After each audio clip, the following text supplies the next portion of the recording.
할로윈을 앞둔 지난밤 서울 이태원에 수많은 인파가 몰린 가운데 대형 참사가 발생했습니다. 이태원 골목에서 발생한 압사 사고로 지금까지 151명이 숨진 것으로 집계됐습니다. 정부는 이태원을 특별 재난지역으로 선포하는 등 대응에 나섰고 다음 달 5일 24시까지 국가 애도 기간으로 정했습니다. 네, YTN 뉴스 특보에서 사고 당시 상황과 원인, 대응 방안을 알아보겠습니다. 먼저 대통령실과 정부 대응부터 짚어보겠습니다. 윤석열 대통령이 이태원 압사 참사와 관련해서 대국민 담화를 발표하고 사고가 수습될 때까지 국가 애도 기간으로 정한다고 밝혔습니다.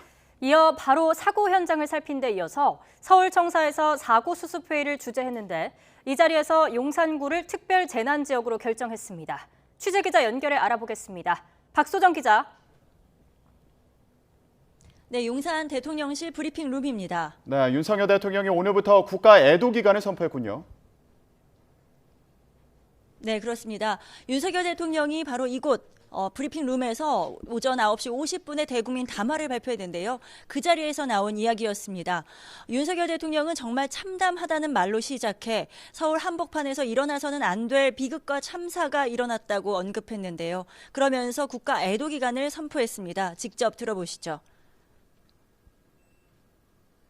국민의 생명과 안전을 책임지는 대통령으로서 마음이 무겁고 슬픔을 가누기 어렵습니다. 정부는 오늘부터 사고 수습이 일단락될 때까지 국가 애도 기간으로 정하고 국정의 최우선 순위를 본건 사고의 수습과 후속 조치에 두겠습니다.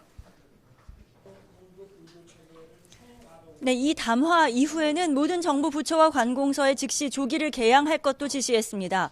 윤 대통령은 또 장례 지원과 아울러 응급의료체계를 총가동해 부상자들을 의료 지원하겠다면서 관계 공무원들을 1대1로 연결하겠다는 내용도 밝혔습니다. 사고 원인을 철저히 조사해서 같은 사고가 재발하지 않도록 근본적으로 개선하겠다며 헬로윈뿐 아니라 각종 지역 축제도 긴급 점검하겠다고 덧붙였습니다. 이 3분가량의 담화 발표를 마친 윤 대통령, 바로 따로 질문을 받지 않은 채 이태원 참사 현장으로 향했습니다. 참모들과 함께 현장을 직접 둘러보고 원인이 무엇인지 짚어보기도 했는데요.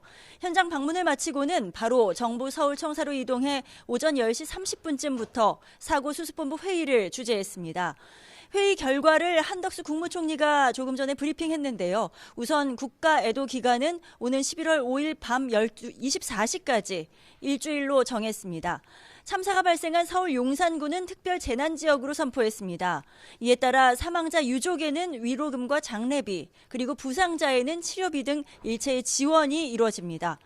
행정안전부는 합동 분향소 장소를 결정해 오늘 중으로 분향소를 설치할 것으로 보입니다.